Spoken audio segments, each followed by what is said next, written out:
see on and off the field so they can dominate in every area of life. I'm your very own host, Coach Laurie, You Going Pro podcast, the author of a new book coming out, Are You Really D1? A complete guide that gives future athletes tools, habits, and mindsets that will lead you into victory. And today's episode is episode 117. We're feature is brought to you by our YouGoin'Pro publisher, a team led to victory, helping athletes and authors bring their mission to life through education, discipline, and purpose. Today we have a very own special guest and a man who coaches at the highest level of the game. Also, he's a senior advisor, let me correct that, from the big leagues, developing future stars. He's known for leadership, faith, ability to see the heart beyond the athlete. This is a very own coach, Dave Just, which he's a senior advisor for the I was gonna say Montreal. Oh, I had that in my head. I had that in my. I That had is that in. when it started. That's why I had that in my head because I was watching that little. I was watching a sneak preview of a documentary of Netflix, I've heard that. and I just seen it last night when I couldn't sleep. And I'm sorry, guys. I'm sorry. We're on the air. Welcome, Coach Dave. Dave Just, the senior advisor for the Washington Nationals. How you doing, Coach? Very good. Blessed to be on this interview and ready to share what my experience has been, both professionally, industry wise, personally, spiritually, faith wise. Thank you, man. I appreciate it. And for the people that just coming on, it's episode 117. He's a very well respected coach, a senior advisor for 30 years of experience across the organization of Los Angeles Dodgers. I got to put this out there. Boston Red Sox, Baltimore Orioles, New York Mets, and the very own Washington Nationals. He's also a graduate of Amherst College, who began at Westfield State University and transferred to professional baseball in the late '80s. So for these young Gens, Z's, or what you want to call them, you might get educated today. He's also has been a bench coach, an advisor, a mentor for countless players and coaches. His son is now a coach in the D1 area right now. We're not going to give you his name out, but he has very well sharp baseball IQ. He's faith-based leadership, and we want to make sure we go ahead and get him in. And I'm so excited to today. Thanks again for coming on the show. I'm excited. I'm excited. I'm excited. I'm gonna get right to the question. The very first question I'm gonna ask you is this. I'm gonna right off the cut. Why is it so important for you to be a good leader at the highest level? Well, and I think it's a big. The question is, why do you think you have to be a good leader?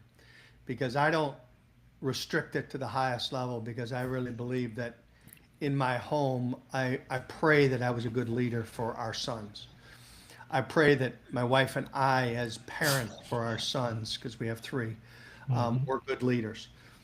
Um, I, I am not the sole leader of the house, but as a male, um, with with godly purpose, I pray that I'm a good leader of our home also, and pray that I'm a good leader for my wife. And I really believe that when I got into coaching, I wanted to, and I started right away as a head coach.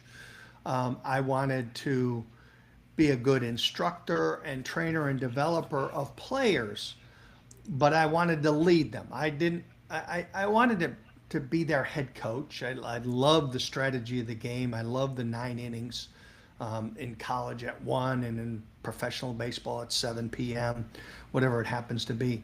But I really felt that I had to for them and myself to develop, I had to be a good leader. So I do believe that all of us are put in leadership opportunities.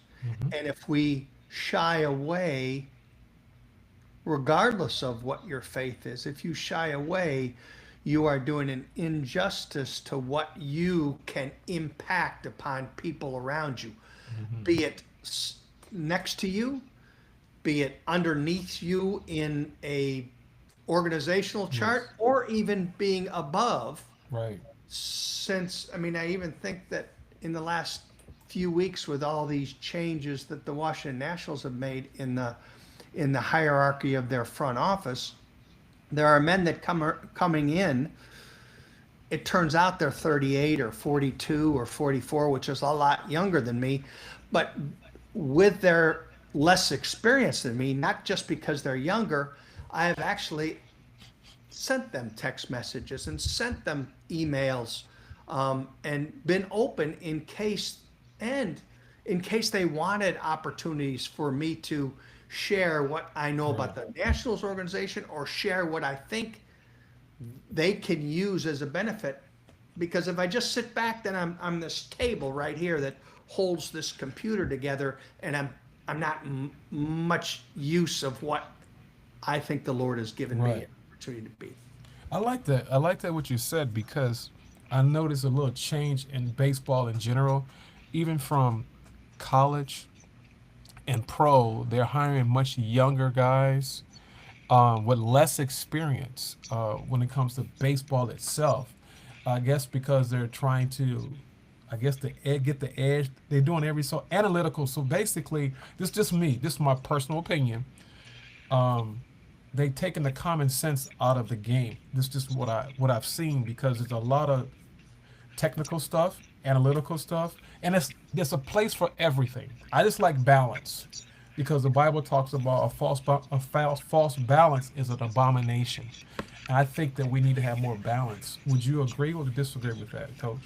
I agree with the concepts that you're saying. Don't, I don't think that the young, less experienced managers or people in leadership Chip roles roles. in any areas, but specifically in our industry, baseball, I don't think that lessens what they can bring.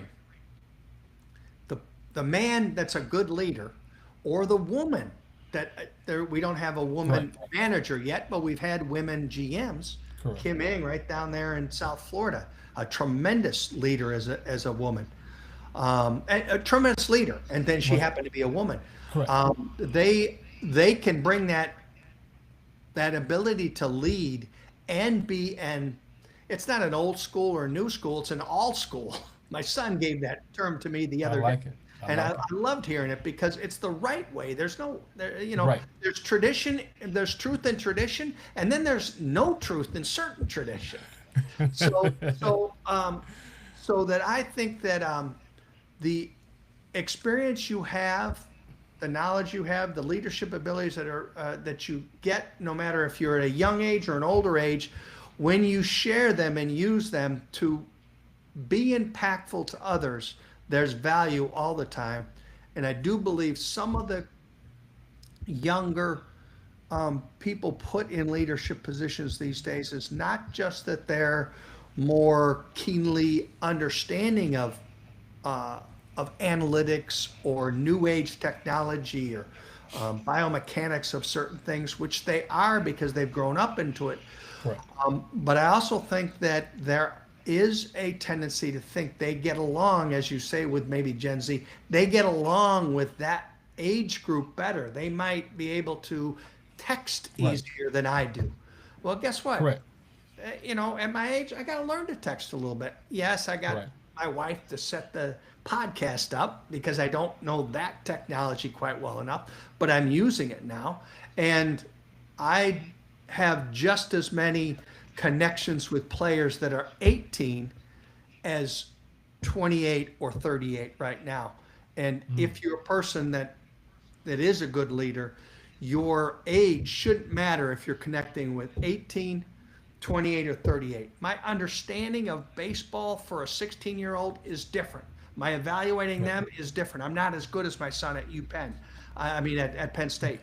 I'm not as good as my son who is a scout for the San Francisco Giants, a cross checker in the Northeast, Right. because he's seeing those guys every day. His lens can evaluate those players. I have to look at those players when I'm at the game, seeing with my sons, and try to project that where the 30 years in professional baseball, 38 actually, in professional baseball, and it doesn't easily Right. connect for me. Right. But as far as connecting with 17, 18-year-old kids, I walk into these FCA groups in high school, and I'm no different than the 28-year-old walking in Right. that's talking Right. about the Lord.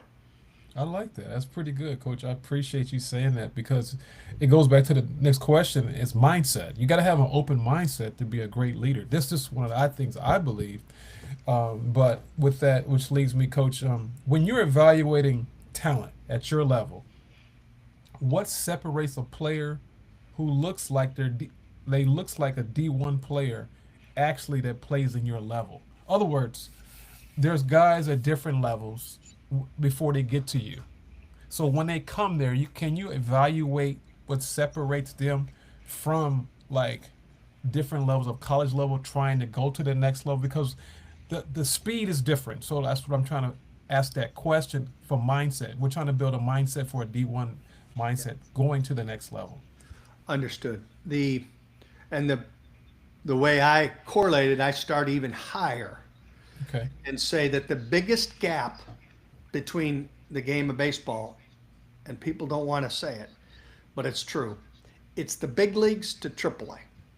Oh, So I'm all these years in the big leagues, and I all of a sudden in like 2011, I had gone down to be to help out in the minor leagues with the Mets after being okay. Jerry Manuel's bench coach for the years before with him. And so I had dropped down. I'd come back and work, and it was a great opportunity to advise and help the development system with the Mets.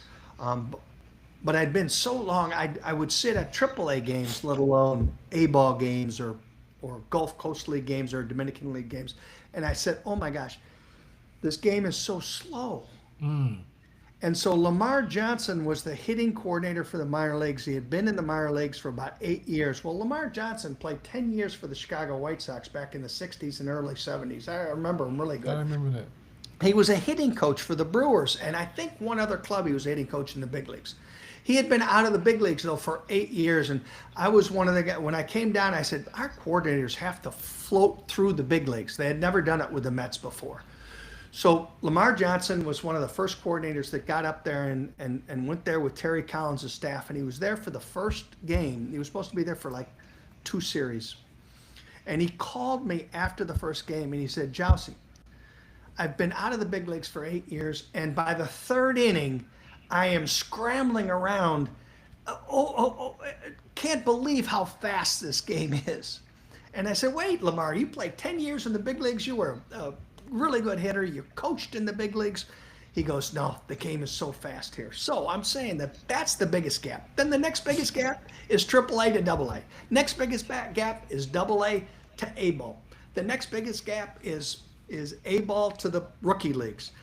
And so then the next biggest gap is these college players or high school players coming to the big leagues.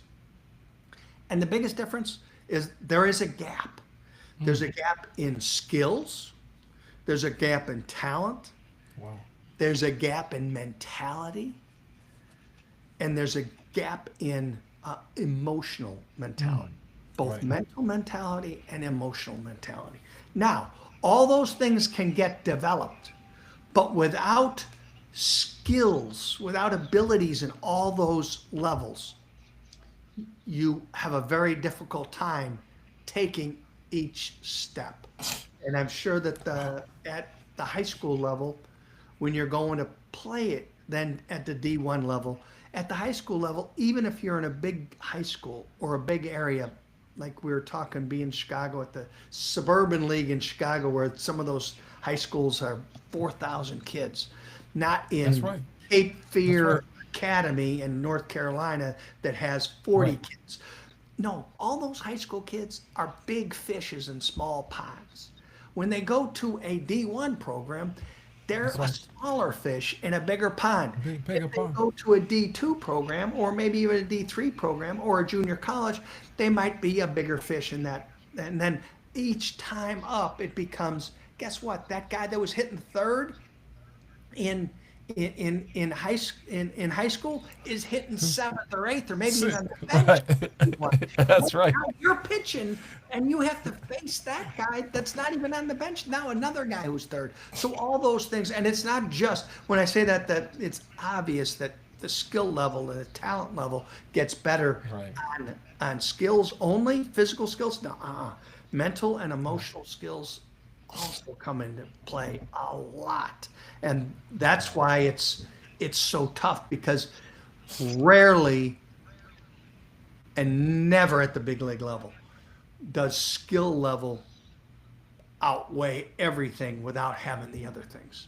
Now, there are big league players that their skill level is better than their mental and emotional strengths, but they aren't so weak in those other areas that they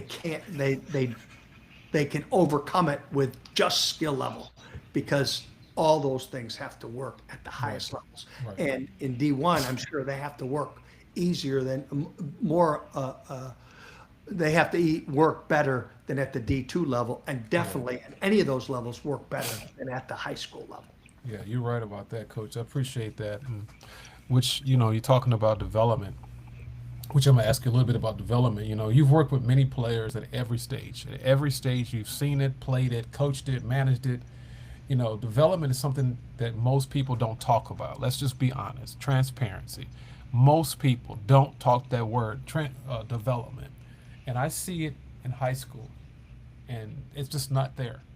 It's just not there. They're just going to play travel ball. But I want to stick to my point.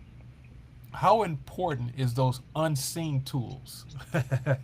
Those unseen tools. Let me give you an example, which you already know where I'm going. Attitude, IQ, preparation, and character compared to athletic ability.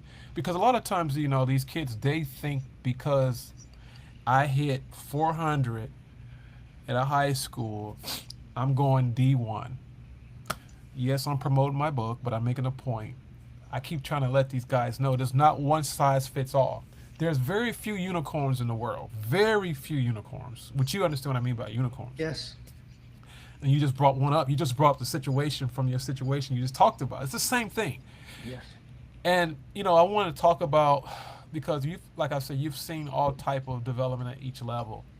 How important? I'm gonna repeat that question again. How important are the unseen tools?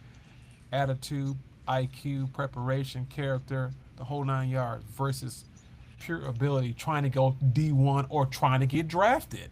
How important is that, Coach? Um, you can't underestimate or undervalue the importance of it. And the development never ends. Wow, I like that. The time it ends, and we talk about the leadership and all these things, and development, they talk about a growth mindset. We always have a growth mindset. The player's development ends when they retire. Then they might go in an industry that includes baseball again. They might go to broadcast. They might go to coaching and stuff. But the development does not end until that last day. That Otani is developing. I like that. Talk about a unicorn. Otani is developing, and Otani might have had to develop a week ago an emotional development because he had never Right. he had never gone through a stretch where he wasn't successful, and he had a 6-game stretch where people were questioning why they were walking him to bring up Betts, who's a great player, but he was hitting 244. Wait, you should have pitched to Otani rather than Betts. That's development. So now it's not, he wasn't physically developing at that time. Now they still physically develop. Their skills still get better. They have to, as their age, as they get older, they have to have, your prime physical is 20 to 24. So all those people from 24 to 36 or 32, whenever their game ends, have to understand how their body works and develop different skills, or maybe somebody's pitching to them different, or maybe someone's hitting against them that they have to develop. But all that takes mental and emotional and IQ skills that have to develop all the time. Mm. So all those things have to develop, and you as a coach can be an impactor in that and Right. should be an impactor in that, because you are not an evaluator anymore. You do evaluate, but the best thing you do is to impact Packed. That's right. development on all those areas. And so I would suggest that the young man, young woman young girl these days Right. that's going into the game, because there's going to be them girls playing D1 baseball real Yeah. soon.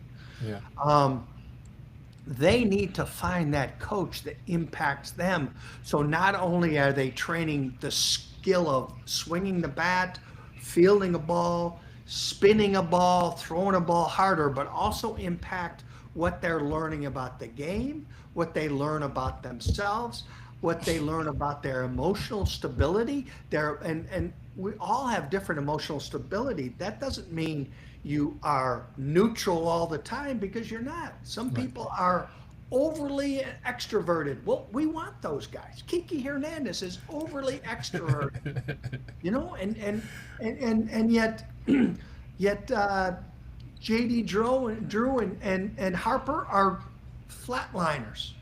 But they know their emotional strength at being flatliners. Kiki knows his emotional strength by being Right. that way. And then the last thing you pointed out was character. Character. I believe that players get more satisfaction, and good coaches, leaders, managers stress this to their teams, each individual player and also their teams, that the highest compliment you can get is not that you're the best talented player or the best resulted player, is that you were the best teammate you could be, or even better, the best teammate on that team. That is something you can walk away and be proud Proud of. that you have done the right things. And my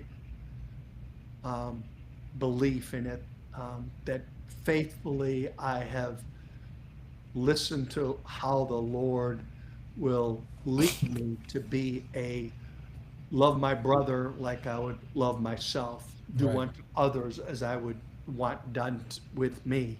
Right. And that's the highest compliment you can get, is they are good teammates.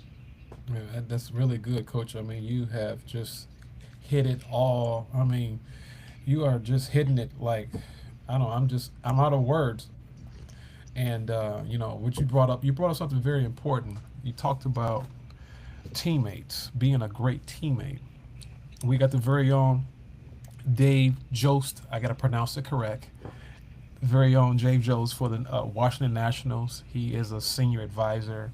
And basically, the scripture is this: Proverbs 27, verse 17. Iron sharpens iron, so a man sharpen his countenance of his friend. So a friend can be a teammate, a colleague, a father, a friend, an uncle. So we're sharpening each other, and we should be sharpening each other on and off the field. That's what I wanted to say. I just want to throw that in there and appreciate what you just said, Coach. That was really, really good. Which leads me to that next $1 million question. You've seen thousands of players over the years. You've been in baseball for a long time, very much respected. You've seen a lot of talent go through the system, all type of systems from every organization you've been through. What are some of the biggest mistakes that you've seen with your own eyes that high schoolers that get drafted, as trying to get going through the process of getting drafted, some of the biggest mistakes that high schoolers make during that recruiting process or that draft process? Uh, and it's tough, because when you're 16 to 18, you are being drafted with the projection of what you're going to be when you're 27, 28. So to put our feet in that young man's shoes is a very difficult thing, and easier for us to say, hey, listen, do this because it's right. you're 16 to 18 years old. You're not capable of you're not capable of you're more capable of hitting the fastball from Snell than you are of understanding where you're going to be at 28 years old and what they're looking for in that. But I will tell you, if you are grounded in being of good character, being a good student, being a good friend, being a good son, being a good brother, um, you can you can portray that counts to you, and it should, because even at the 16 to 18-year-old level, in that clubhouse, in that dugout, there are guys that look over, and the best player on the team isn't always considered the guy you want to hang out with. You want him on the mound, you want him in the batter's box to win the game, but when he comes across home, yeah, I slap him five, but I'm looking over to the guy that's, his uniform's all dirty because he's dove for every ball. And when he strikes out, he still goes out to shortstop and puts his nose in and puts a tag down Right. and gets that guy out. And no, if they might not draft you if your skill level isn't quite good enough. But if your skill level's good, maybe not as good as the guy that's striking everybody out, but hey, look at me. Right. If your skill level is pretty good and you're doing those other things, the scouts are seeing that, Mm. because it's easy to evaluate a skill, throwing, hitting, it's power, speed. Those are concrete. They're not completely concrete, but it's easy. It is more in depth to evaluate the skill of character, makeup. I Mm. think a, a real key ability is an availability and dependability. And not every scout has those things. I know every coach and manager in professional baseball count dependability and ability very important. Mm. All of a sudden, that young man who's 16 to 18, you show at that age dependability and availability along with makeup and character. All of a sudden, the scout will be able to just, maybe this guy's speed isn't quite as good as we would really want it, but I'm going to grade it. I'm going to put a grade a little higher, or I'm going to try to get him to Texas A&M rather than to him go to Texas Tech, because I want that guy in my dugout Right. because he's got good makeup, he's got good Mm. character, he is available, he is dependable, along with good enough skills. Right. I like that, Coach. Basically, you said I call it the separator. It's It called a is. separator. It is. It's a separator, and a lot of guys don't understand that are trying to get to the next level, either high school going to college at any level, or high school trying to jump to the draft. Yes. What is your separator? What makes you say, "Wow"? That scout look at you and say, "Wow, he has the it factor." That's it right there. Yes, he may not run that fast, but he's awesome how he handles challenges. He's awesome how he bounces back, because very seldom scouts stay at the whole game. But if they came at the beginning of the game and seen you warm up right before the game, and No then all of doubt. a sudden they had a call and said, "Well, that next game is canceled," and they decided to take lunch and come back, and they see you again, and you struck out at the end of the game, and you had a great attitude, they're gonna say, "Okay, let me put him up." No doubt. So That's not fiction. That's fact. That's fact. That is how the good evaluators, and most of them are very, very good. That is a difference maker, and that's what they want to see. And separated is a great word, because it does separate. Because it's hard to separate the skill that you're trying to project 4 years down the line, 5, 6 years down the line professionally, or even a year down mm, the line right, from high school to D1, because there are a lot of guys throwing 90 plus. 92.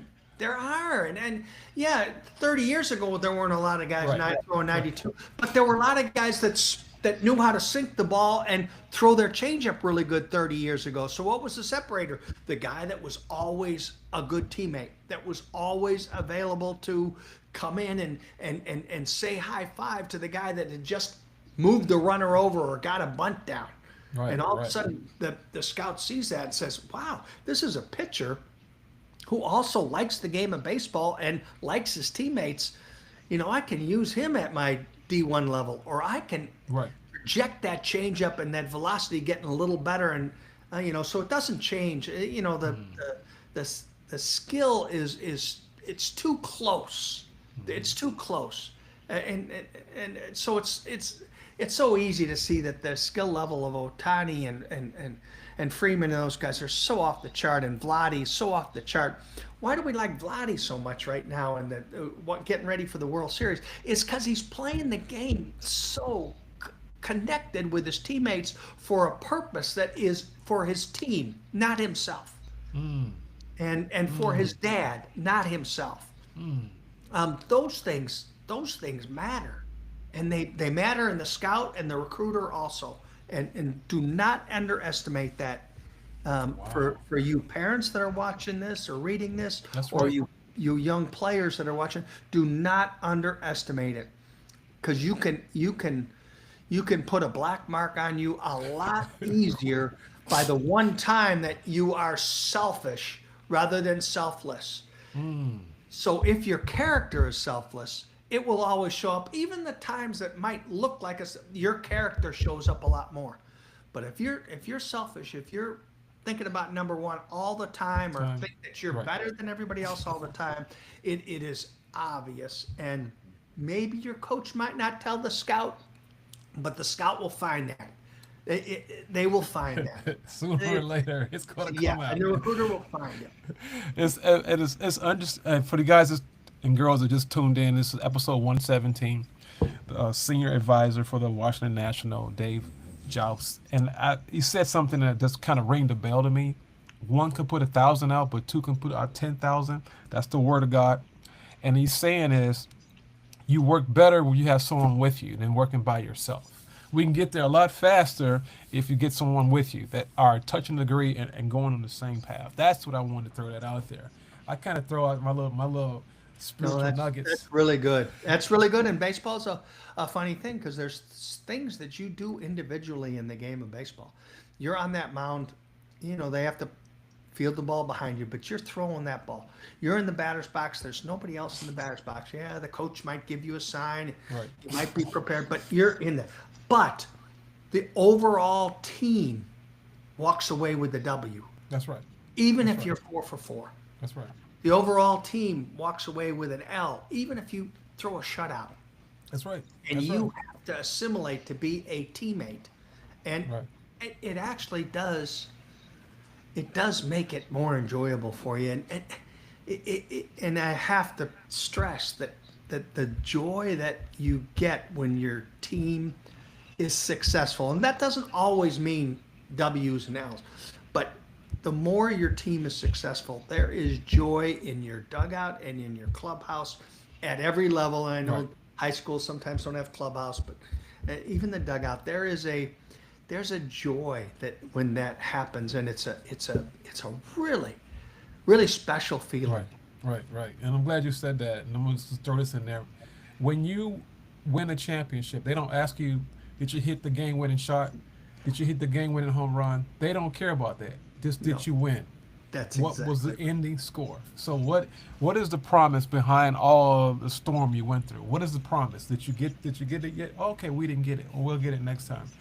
Which leads me to that next question. You guys for the guys and girls that are trying to get to that does not get to that D1 offer. They don't get that offer, coach, right away when the time's supposed to happen.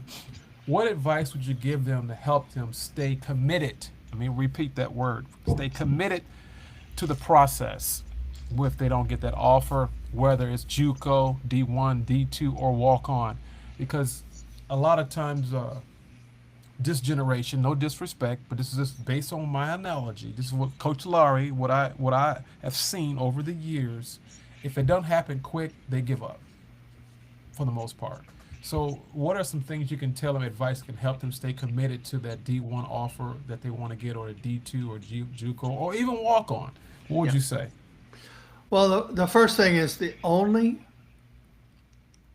um, automatic ending that is failure is giving up, because you still are always in the game if you're still playing and still attempting to see if there's further. Now, if you don't find the joy of the game anymore and you want to move to something else, that's fine. But if it's a strictly because you weren't offered at the time you desired a D1 commit or a walk-on commit or a JUCO commit, and you give up, well, then you aren't a failure because it's not overall, but you failed there. Right, right. If you try, or if you can complete all the opportunities that you have, well, then it turned out you weren't good enough. And I will, and I know this is a long time ago, at my last game of baseball in college, one day later, I was managing a team in Canada. And I went to a very small school, and it was an academic school. And I played basketball and baseball there. And there were 8 players on my team of a Division III team that signed professional contracts. I was not one.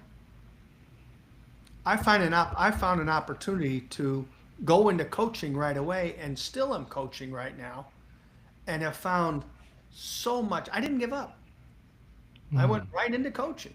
I knew I wasn't going to get drafted. It wasn't good enough. Just because of talent. I did everything else, but I wasn't talented enough. Right. I went into coaching. I didn't give up. And I look back, and I am blessed to have had this opportunity for 45 years to be coaching in baseball and working at it, but feeling like I've never gone to work for a day. I've never gone to work for a day. I go to the ballpark and see people working on roofs in the middle of the summer, working on jackhammers on the street, and that's work. And I've had to do some of those works to stay into coaching because I Right, wasn't right, making enough money for my family. So right. I've done things like be short order cooks and donut makers and garbage man and tile prep man, all these things, a wallpaper prep man, all these things. But in baseball, I haven't. So I'm telling the young girls and boys that are trying to play sports further on is don't give up unless you've lost joy. If you lost joy in playing the game and participating, then go to something else. There are Yeah. other opportunities. But if you haven't, run the course, and there might be an opportunity that even going into college, I know a whole lot of guys that are front office people right now that are GMs. You know what they were? They were video techs at Division I programs. They didn't play. They were video techs, and now they're running organizations. They're head of professional baseball operations. It's amazing what opportunities. There are people that are going to broadcasting. There are people that are going to marketing, and so there are opportunities. If you like sports and you like the sport you're in, continue and see where there's other opportunities.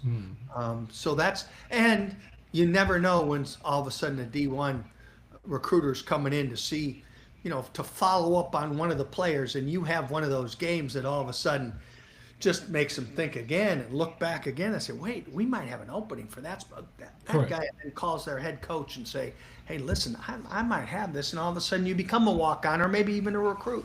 That's right. That's good, Coach. I appreciate that. Which you're talking about a lot because you've been around the game quite a bit. The game has evolved. You've witnessed it. You've seen it evolve.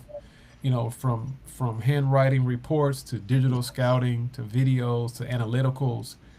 How has technology and social media changed how players get developed or discovered? You would say. Well, the social media has changed a lot for recruiting, and I get that more from our son. He says that he does not have to. When I was recruiting, because I coached college for 6 years, um, I had to go see a game. Now I got recommendations from scouts in the area or coaches in the high school coaches in the area, and I would go see them. But I had to go see every game. I would finish a game at the colleges I was at 5 o'clock. I'd shower, hop in a car, and be at a game in an hour and a half to watch Brian Barnes pitch or somebody like this. And so, but now our son, he sometimes goes to a game that he doesn't think the young man is a definite prospect for D1 or for their school, but it's a really good it's really good in the state of Pennsylvania to be there, to show your presence. But he knows by social media, by all the information that's online, that he can run down. When he goes sees a guy, he's got the information and knows if he executes and pitches the way or plays defense the way or hits the way that his social media and all the numbers say, it'll confirm it. They still have to go see him, but they don't go see the guys that are just random guys that I used to do. And that's 30 years ago. So that's different. Now that the game itself, all the times that we used our experience, used our eyes, and decided on what to do in a game, let alone how to train and develop each player's skills, is now much more refined and have data that confirms it or challenges you to confirm what your eyes say is different than what the data says. Okay. If ever the data and your eyes match up, you're locked in. Now, that doesn't mean you're always going to make that guy a 300 hitter and a 25 home run, 75 RBI guy. You're not always going to make that guy a starting pitcher that has an ERA and the WOBAs and all the stats to make him a Cy Young or an every fifth day starter. However, when the data says something different than your eyes, you have to, on our eyes, our end, our coaching end, we have to go to the analytic people and the analytic information and the data information and find out why it doesn't match up. And usually these days, it's our end to adjust and say, hey, this is not what we're seeing. Okay. But there are times that you'll say, no, this data does not represent who this player is physically or sometimes mentally or emotionally, and we have to present this to them. And it usually comes from like the analytics has a real good way of evaluating power, velocity, spin, and there are other ways to produce good hitters and good pitchers, but it's not the first thing that data maps out. Okay. Data always, and analytics always go to how the guy can hit the ball the hardest and farthest, how a pitcher can throw the fastest with the most movement, the most spin. Well, there are players that are very successful big league players that don't want the most power, that don't want the best spin or the best velocity. Wow.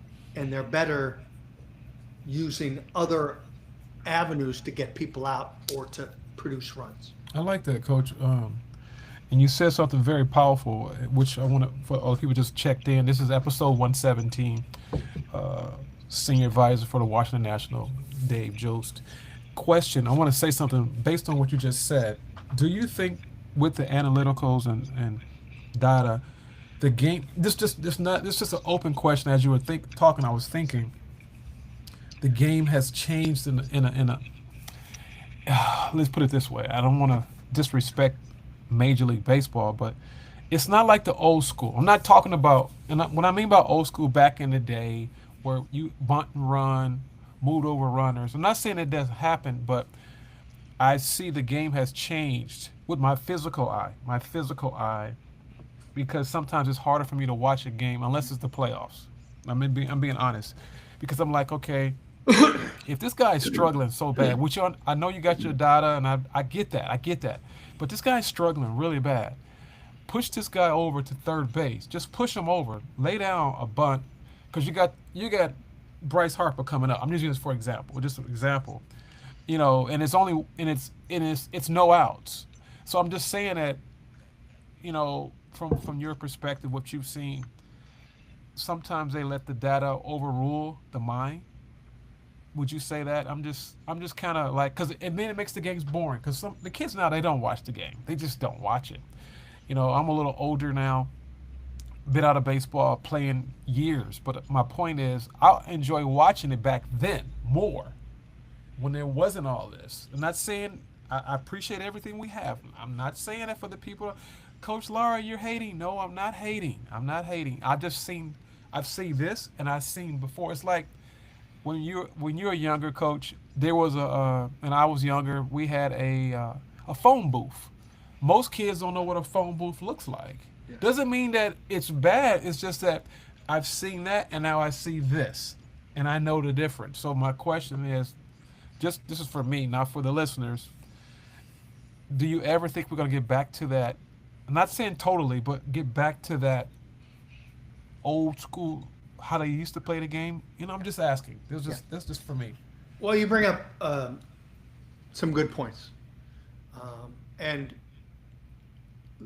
one of the toughest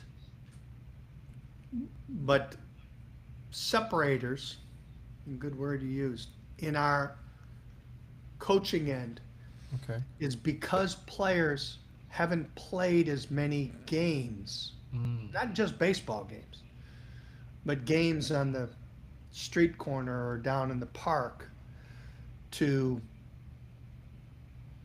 understand what it means to win. Mm. We have to train our players at the highest levels of what it takes to win the game.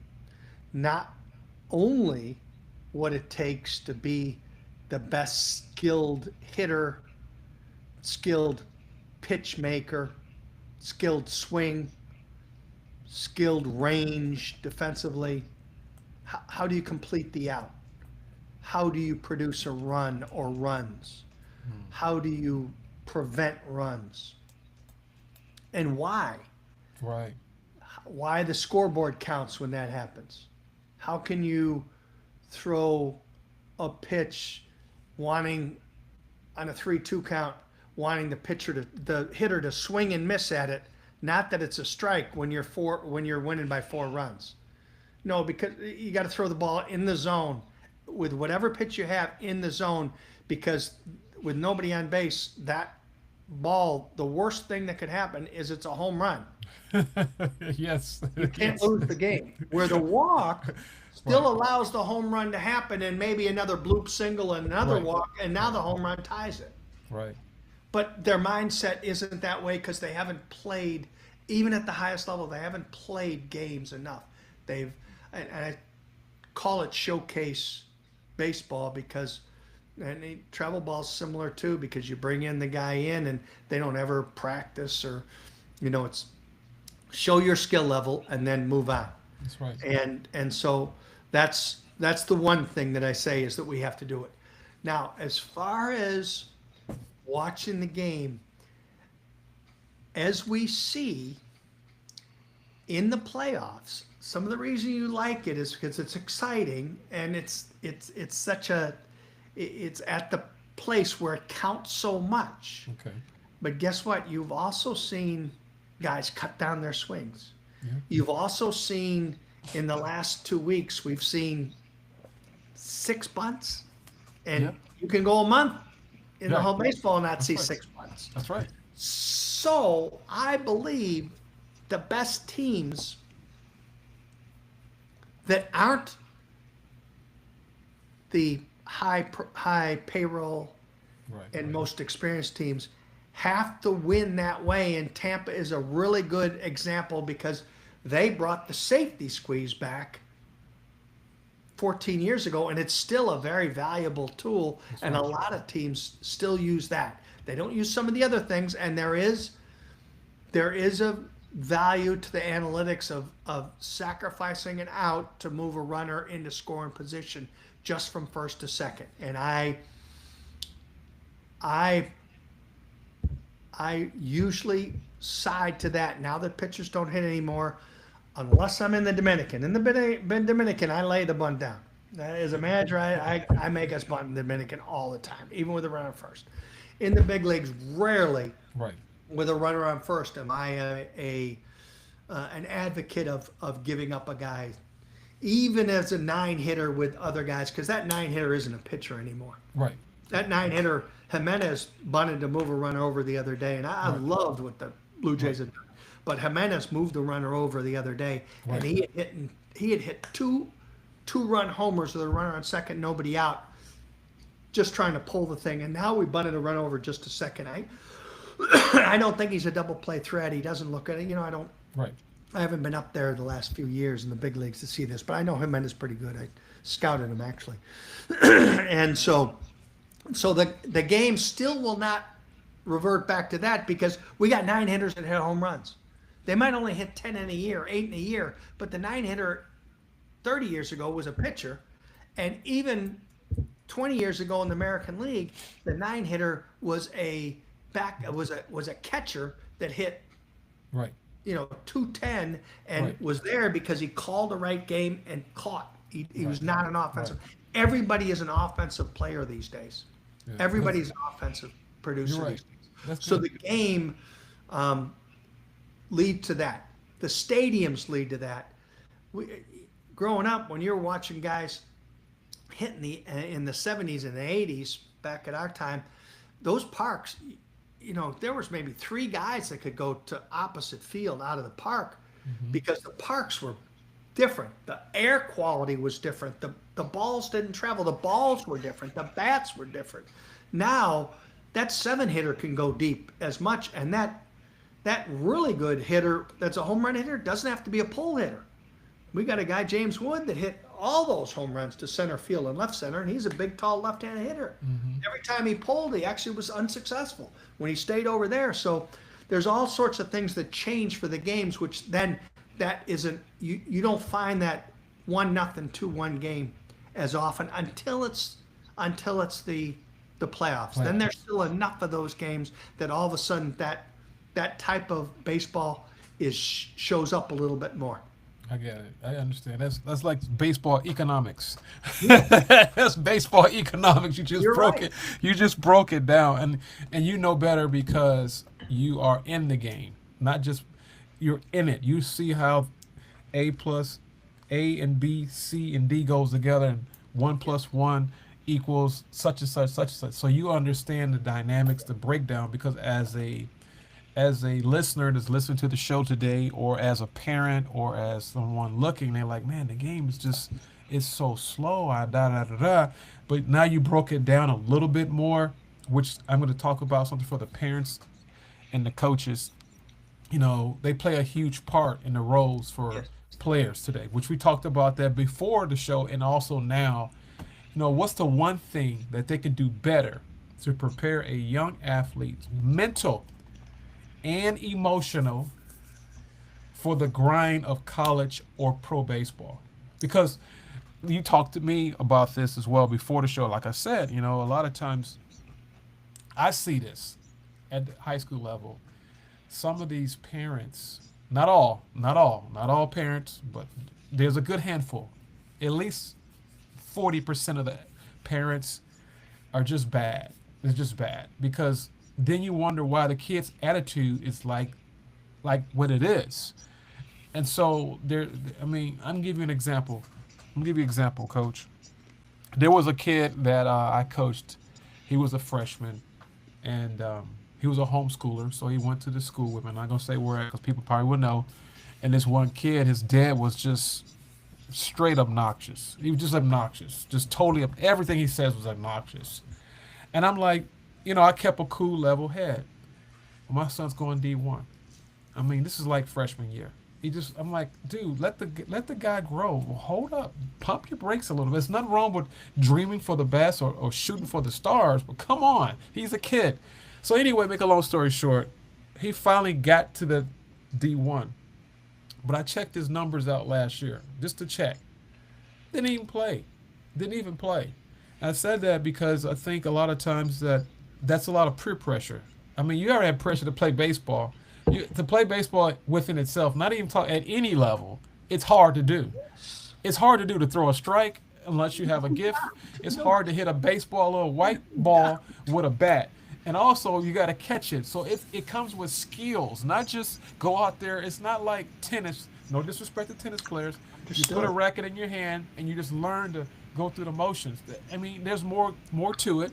But with baseball, it's a little bit more technical. It's a little bit more uh, gift. It's a little bit more. You got to think what to do, how to do it, when to do it.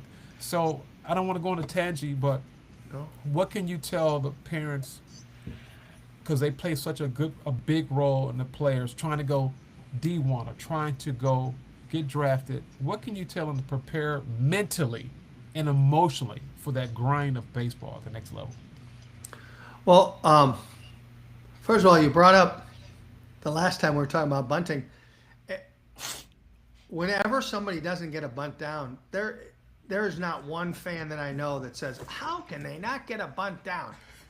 Okay, I want you to step out there. Every one of these parents that I say, I want you to step out there, and when that guy's throwing 89 miles an hour, and that ball could hit you in the jaw, along with you turning around or squaring around or pivoting around, and you try to get the ball, and you've got to bounce it on the ground. And yeah, I know you're not swinging and trying to hit it over, but you guys go ahead and do it because you can't. I guarantee you can't. Okay, so that came to mind when you're saying it, and that leads to saying you need to take your own selfish ambition out of the equation. Okay. As a mom or a dad, the dad's sometimes worse because they have not gotten to To that their level. Right. level.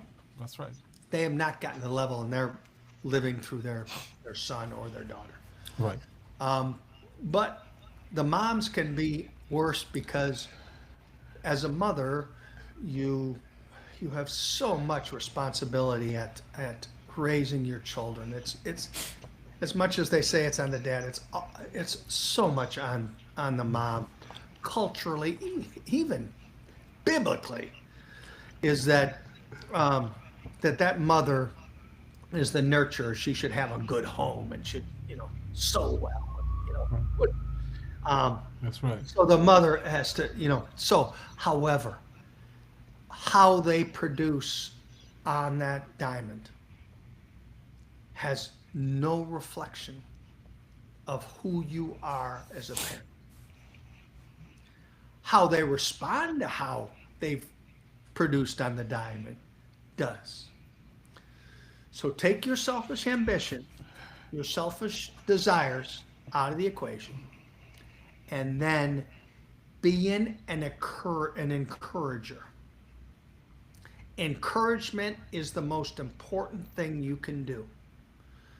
Now, sometimes that encouragement will be tough love because they showed a player, a teammate up, or were not competitive as much as they should have been. So now your encouragement is say, you're raised better than that. You Right. can do those Right. things. So it's not fluffy, but it's encouraging them to be to give themselves the best chance to be the best player on that Right. field that they could be. Correct. And that leads also to the coach that needs to be an encourager first, not a developer of skills and talent. And even if you happen to be a pretty skillful high school or amateur coach in understanding what pitching is or hitting is or defense is, and I doubt you're as good as you think you are. But even if you're good, you're better than the next guy and stuff like that. That still is not the most important thing you do, because that player is not going to hone his physical skill in one day or 1 year at the high school amateur level at what he's going to be at the end of his college level or at the end of his professional level. So there is such a wide gap. However, if you encourage them to work hard, to get better, to have a good emotional disposition, to learn the game, to be mentally in the game, to play for his teammates, to play all 27 outs, or if it's 7 inning games, 21 outs, to compete, you have done your job as a coach.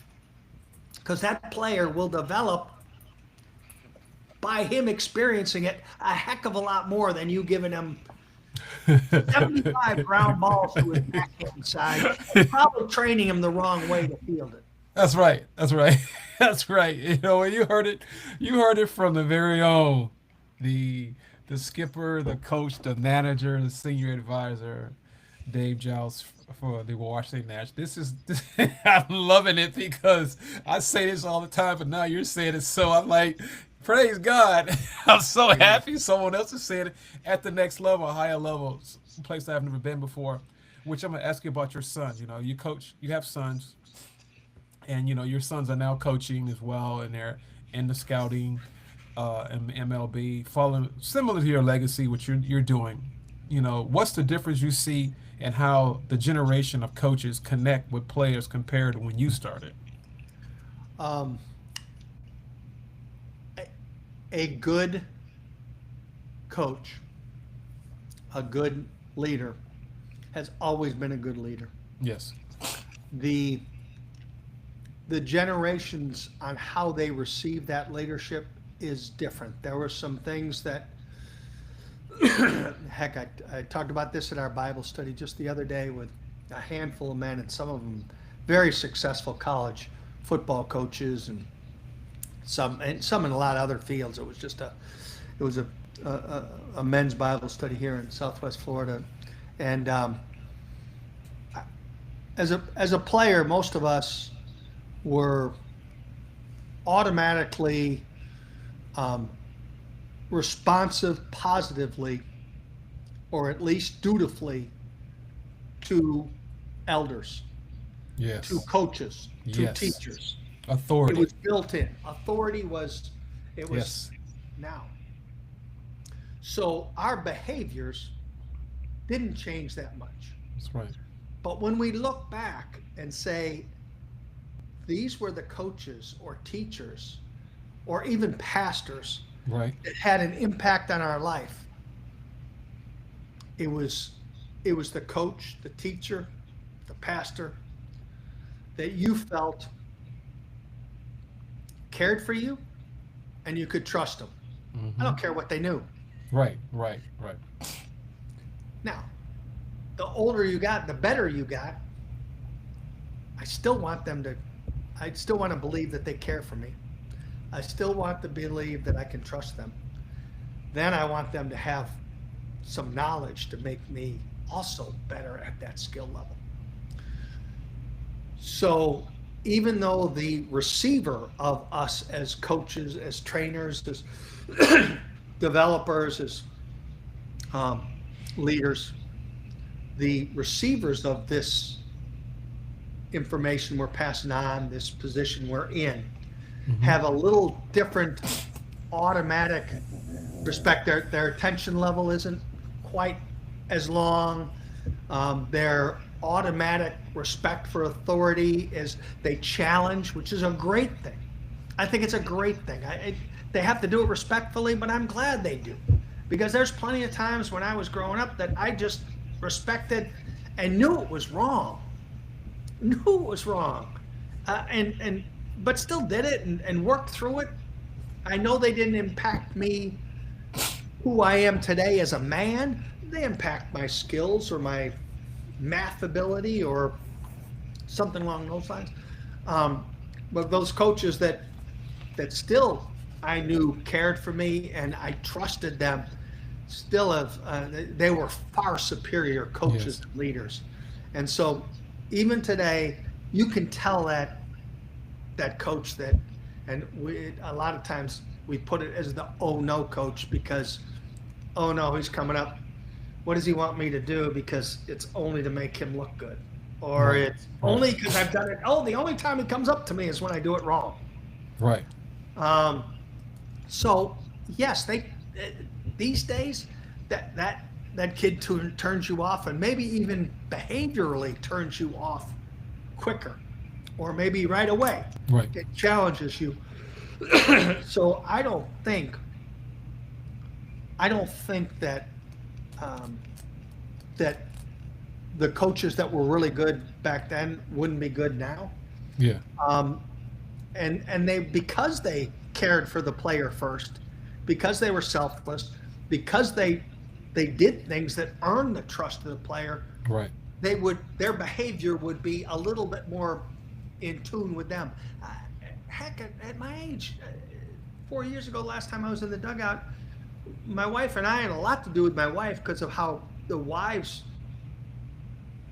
gathered with her. We were invited to 2 weddings in the off season. I'd only been with that club 1 year. Mm. 2 big time players got married, and we were the only coaches from that staff Wow. that were the coach and his wife invited to their weddings. Wow.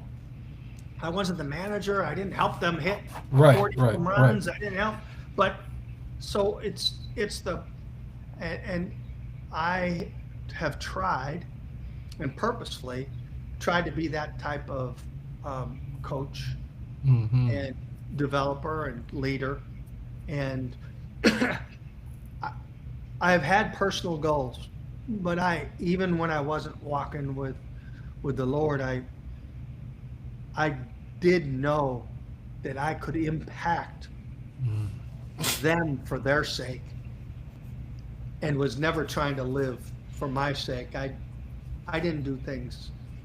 Right. Even in 1980, I liked a little bit of the satisfaction from seeing them get better every day. Those players up in Canada, and they played so few games, and they were so open to instruction and learning the game. And I was so caring for them to walk away and then maybe go on and teach their kids Right. the game of baseball. And some of them were high school coaches, and boy, they were teaching their kids more. That's what excites me. Now, that's good, Coach. I mean, I appreciate you saying that because you said a lot. I mean, a whole lot right there. That was like going to the smokers board. You pick what you want, and it was all good stuff, from saying what you're saying. Basically, I'm paraphrasing this. Every tree has fruit. Now, I'm using us as a metaphor. Human beings, bodies, who we are. There's going to be good fruit and bad fruit. There's no middle. There's no middle. I don't care what anyone says. That's what it is. It's good or bad, good or evil. But I believe that we all, on our fruit, there's a seed inside the fruit. So it depends on what kind of seed are you sowing to that player. Because you can only sow what's in you. I'm gonna repeat that. You can only give somebody what's inside of you. So if you had bad corruptible seed, you're gonna give them bad corruptible seed. If you have love, joy, peace, everlasting, you're gonna sow that. And you said this earlier in the podcast. You said that, which I totally 1,000%, not 100%, 1,000% agree with you. 1,000, 1,000. Great leaders are great coaches. And I said that it was kind of hard for me to catch that, Coach. It was hard for me to catch that because my coaching career didn't start like most people. It's different. I had a different. Everybody's path is different. So I thought, being an athlete, I'm competing, compete. and I didn't have to compete for this because this God laid it out for me. So make a long story short, been coaching now 10 years, and it was interesting. My wife said this to me. It was my wife. She said it. When a man finds a wife, he finds a good thing for the Oh, people that listen. amen. When you Yeah. find a wife, you find a wife, not a girlfriend, not a sidekick, a wife. You find a good thing. And she brought this out to me because I had started at a lower level coaching. And she says this to me. You're going to love this, coach. She says, "You are not a JV coach. You are a head coach. You're coach at the highest level. You just, the position you're at is at JV, but you are at a varsity. You're actually at a higher level than that." And let me tell you something, coach. You would respect this. My very close friend, and I'm going to say his name because he wouldn't care. Todd Hollingsworth, Major League Baseball player. I was coaching his sons several years ago, and he comes to me afterwards. He says, "Coach, you at a different level. It's more than just X's and O's." And when he told me that, plus my wife was saying it too, I put it together. I said, "Listen, you may not look the script, but you have everything and more." And I said that to say this, going back to the seed you sow. I have at least 4 or 5 players that call me consistently. Today, they're done playing. They're in college now. "Hey, Coach Larry, da da da da," and Awesome. it's like I 12 love o'clock. I'm like, "It's midnight, sir." Coach, it. I what's love it. going on? Oh I my God. said that. I said that to say this. I was sowing agape, agapeness. That's love. God kind of love. No Some doubt. things I was doing, things I didn't want to do. I did sacrifice I didn't want to sacrifice. They seen it. These boys see it. They see it, and they knew that Coach Laurie loved them outside of baseball. And I said that because a lot of times we get so stuck on things. Baseball is just it's just a thing that we do. It's not who we are, which I'm going to talk about the next question. Watching your sons grow up and watching these younger players, this new generation. Oh my God, this is like the bad word people don't want to hear, but you love this. Accountability, accountability, communication, and preparation. Those are three bad words to people, to this, for the most part. Not everyone, but for the most part. Accountability, communication, and preparation. How can you prepare this next generation, coach, from your insight, from your wisdom that God instills in you? Because I want people to understand you have to have accountability to be successful, period. For longevity, because people's success can go and come, but longevity is legacy based on what you've started. Now your sons are coaching the whole 9 yards. And communication is not just social media, people. You got to open your mouth and talk. You got to talk.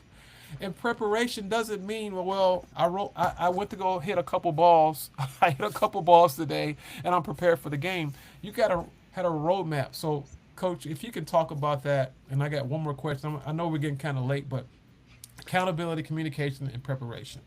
Well, communication we've talked about the whole way, and we all communicate differently, but one-on-one communication includes one to team and team to one, and it is more than social media or even texting. Thank you. And Thank you. and because you can't text on the field, you can't text in the clubhouse. You can't text. That That's is it. that is, and so it is part of communication that maybe has gotten less use. Definitely has gotten less use, and also maybe less valued. It does stem from listening first, and the only way to communicate is to have, again, the same thing as coaching and leadership, is to have a selfless heart, because to selflessly listen is a very difficult thing. And you have to honor the person you're communicating with, that you're listening to and with.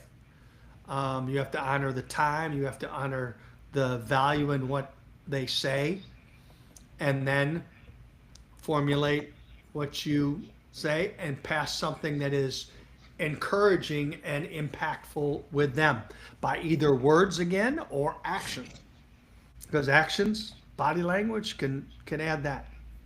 So communication is paramount to our life. Let alone is it paramount to being a better coach and a better parent, a better leader, a better teammate, a better player. Mm. And communication. I talk about fundamentals of baseball. Fundamentals of baseball are simple. The adaptation of it in the game is there's some complication. But if you take these three things, you will be fundamentally sound player and fundamentally sound team. Be where you're supposed to be, catch and throw the ball, and communicate.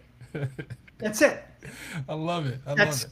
that's bunt plays, that's pickoffs, that's rundowns, that's cutoffs and relays. I love It's it. every single, and that takes care of all of them. I love it, Coach. I love it. So communicate is including that. So Right. you're communicating on the field, and you can't text where you're going to be. And guess what? Preparation. If you don't prepare, you can't do this off of here. You got to prepare. So you've got to, and we do not, as an industry, prepare enough for those types of the games. So I really believe that as a player and as a coach, you should value that Thank and you. do that. Thank you. I Um, appreciate that. and then the one thing that's great about sports is all sports, it's more accountable than a math test. Because you could just be brilliant in math. And there are students that get all A's and 100% on tests and didn't work as hard as the next guy because they're That's right. brilliant. Right. I don't care how talented you are on the field of play. There's always someone as good. And accountability will show up in the result. He Mm. beat you, or you beat him, Hmm. or you beat her, or you showed that you didn't compete that day, and it shows when you don't compete Right. because it's out there. There was and sports is so great. I want to say it was, golly, I forget. There was the mental skills part of this game, and mental skills coaches, because our middle boy is a mental skills coach for all the Latin American players with the Diamondbacks, and he's a great coach. But he has a degree in sports psychology, and heck, I've done mental skills so much in my life in coaching players, but I've done it haphazardly. I haven't been organized. Right. I haven't been taught in it, so it's not. He does it with a purpose and with a plan, Mm. and like I do with cutoffs and relays. Correct. And so, but there's a great line. I want to say it was Franklin Delano Roosevelt that said, "the the man in the arena." It's a poem, and it just talks about, it's like the gladiator, the man in the arena. You have accountability, and you are in the field of play, and there's no shirking what's happening there. So you are putting yourself out there in sport. Do it, because it is as extreme an accountability as anything there is, and it will develop so that now you're accountable in your house with your mom and dad and your brothers and sisters. You're accountable in the street when you're walking by the person that's begging, that's down on his luck or her luck. You're accountable in your classroom when somebody else is, not maybe doing something wrong in the classroom that shouldn't happen. Maybe on a test, or maybe just action and being, bad to the girl Right. that's Right. next to him, or the teacher showing disrespect. So anytime you're in the arena, I wish I could remember the poem. I know one of our mental skills coach from the Pirates used it all the time, and I loved it because our players no matter what level you are at. That that person in the stands, that mom or dad that's screaming at the guy not getting the bunt down, that kid's out there trying to get the bunt down. He's being accountable. He either gets it down or not. Right. You in the stands can be yapping and yapping and yapping. You're not accountable. You're in the stands on the sideline. And so, and so that's why kids continue to get opportunities to be in sports or be in music or be on a play because you're accountable there. Those people in the audience, they're not accountable. They're not drinking beer like at the big league parks, but they're just watching. Right. They're fans. They're just They're fans. fans. They're fans. Spectators. That's not That's being it. accountable. Yeah. Being in that arena, you're accountable. I love that the young men, young girls and boys are watching this and Man, this is getting good. This value is from it. this is some this is heavy content. This is value, real value, Coach. You're giving out some gems. I mean, you have decades of information, and you've seen a lot. You've seen more stuff than we have, and I'm very honored to have you here today. I mean, we have given some great information. I had a few more questions, but I'm gonna give you two more questions. Not, I got four, but I'm only gonna give you two if that's okay with you. You know, I know that your sons are coaching now, and from watching them play and things of that nature, and you've seen a lot of players. Some good, some bad, whatever the case may be. Are there one or two ML players that you've worked with? Don't have to give their names if you don't want or can't. That you can say that most people don't realize that they are something special. Those guys that we talked about that they're on the squad. You just don't realize how valuable they are to the team. If you can, because you've coached and managed several teams. So out of those, is there one or two guys you can talk about that can give people some hope? Yeah. Well, I'll give one manager and one pitcher Okay. because they're the pitcher that in sports oftentimes we say that the size of the athlete is so incredibly important. Um, Pedro Martinez is the best pitcher I've ever been with, by far and away. Pedro Martinez. And he is he would walk down the street, and if he wasn't Pedro Martinez, you would think that he was, going to work at Right. Circle K or Right. Right. Publix. Well, Home Depot Yeah, or Home something. Yeah. Depot. Yeah. I mean, Yeah.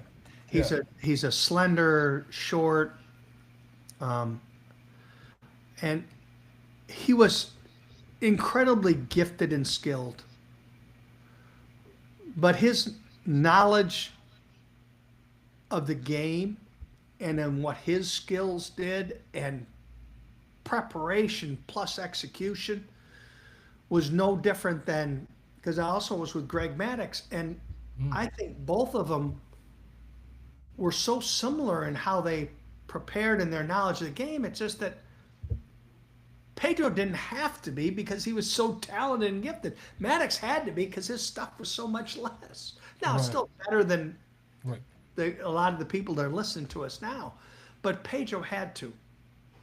And he knew the game.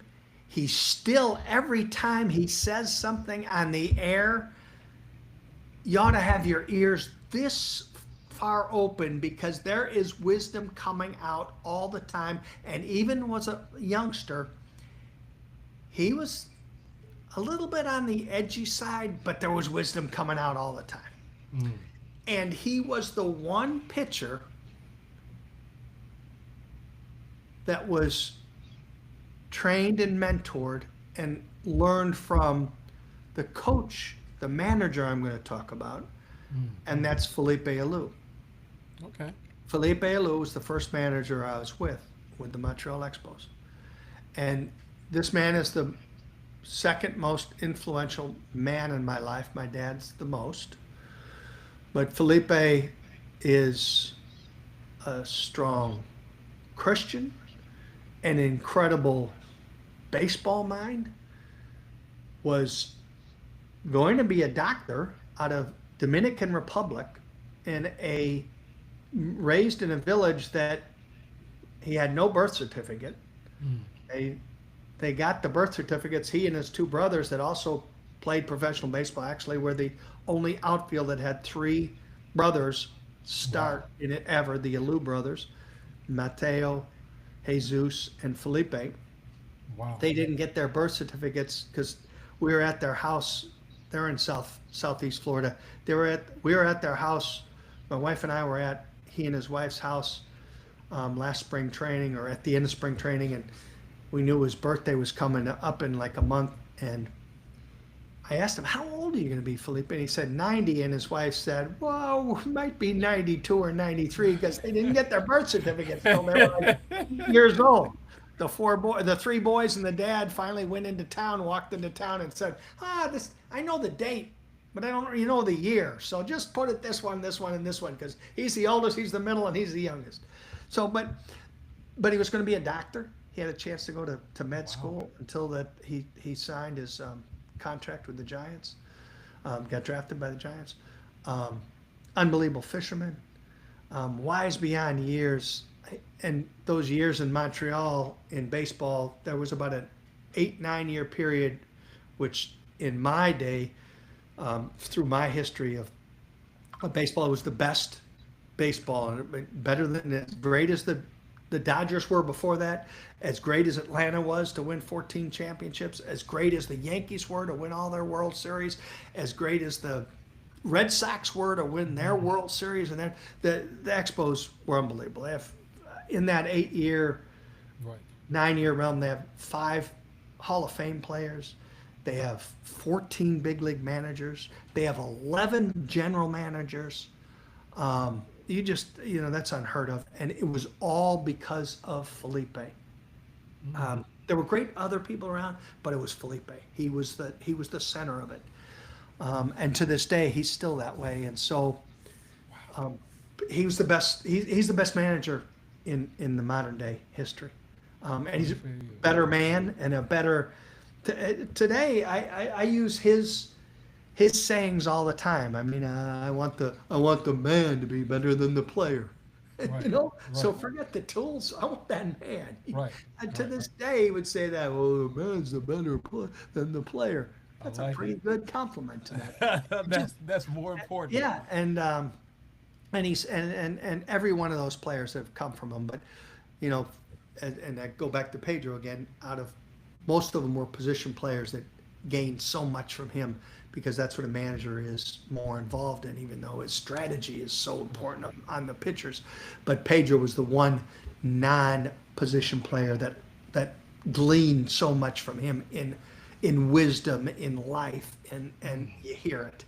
And whenever you were around Felipe, there was never 5 minutes that didn't go by that you didn't just all of a sudden learn something, and not just baseball, but a lot of baseball, but about life, about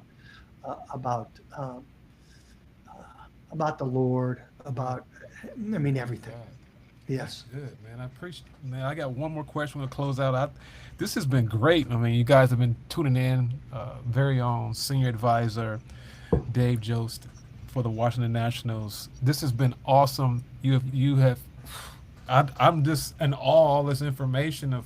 I'm going to listen to this over and over. This is like, and this is the unedited version. So you're getting a raw cut today. And you talked about Felipe Alou. He just talked about Pedro Martinez. I've heard great things about Pedro. And I heard that he's a born again Christian now. He That's is. what I heard. Strong. But it goes back to what we talked about, the fruit. The seed that was sowed, going back to what we talked about. It's just funny you said that because I was just thinking about what you said. I'm like, man, how God uses people that are, you don't think they will use, he uses them, and I'm saying that because he used Apostle Paul. Paul was a murderer. He hated Christians. He hated Christians. He wanted to annihilate Christians. So, you can be used at any given time. It doesn't matter. On the field and off the field. Most importantly, off the field.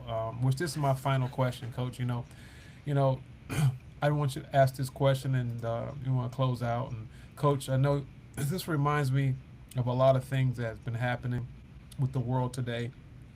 There's a lot of distractions, a lot of pressures athletes are facing today like never before. You know, how important is for players to have God in their lives as they pursue their dreams. And I'm saying that for the people that are listening because at the end of the day, you got to have God. I mean, that's just what I believe in. You don't have to believe it, but this is something I believe in because I know it works. So the choice is yours. Choose life or death. So with that, coach, I wanted to see, how important it is for players to have God in their lives, to pursue their dreams. Because you talked about Pedro, people didn't even know that, but Felipe Alou, and there's many others. But how important is that, you would say, to pursue your dreams? Well, I marvel that there's still so many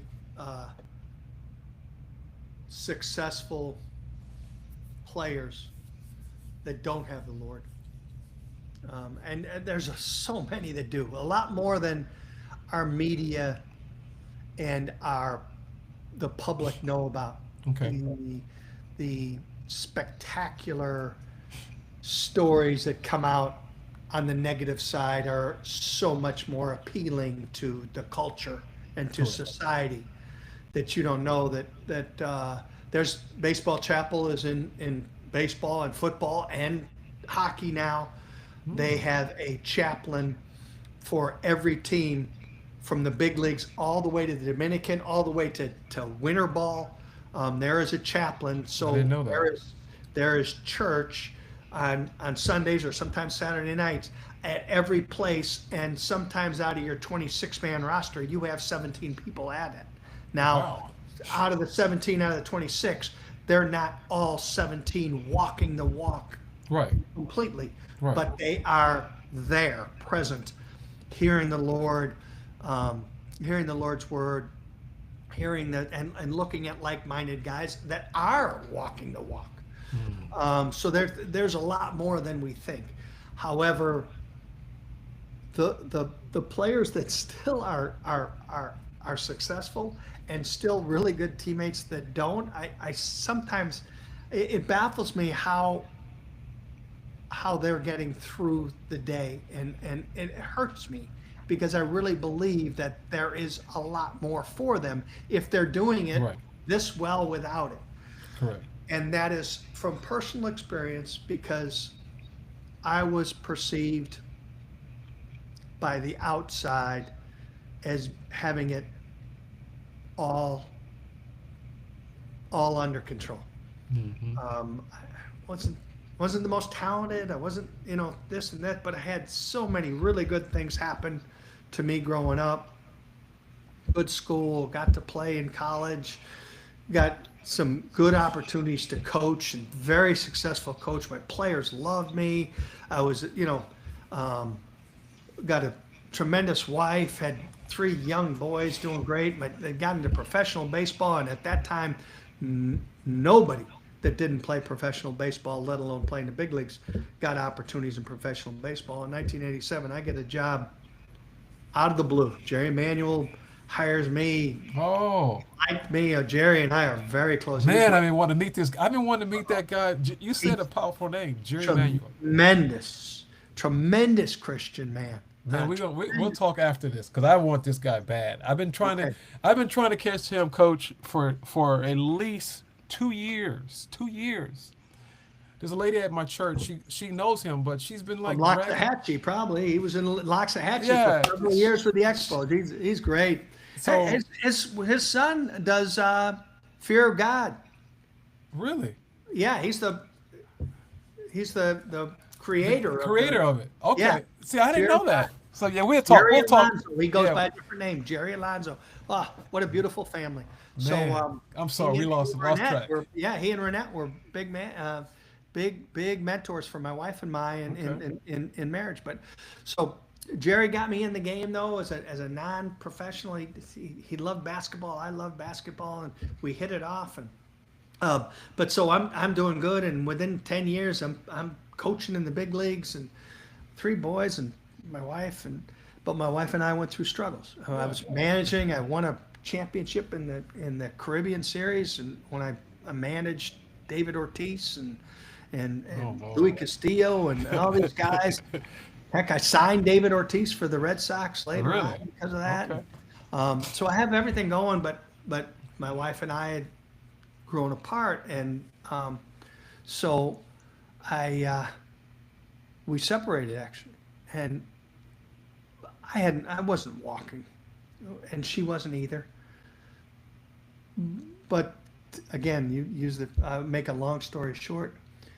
We went back to church out of a suggestion by a counselor who was a female gay counselor, Wow. atheist, and Wow. told us to go back to church because it was our one. And we started going back to church, and the Lord blessed us to put Him in the center of our relationship and our marriage, and each of us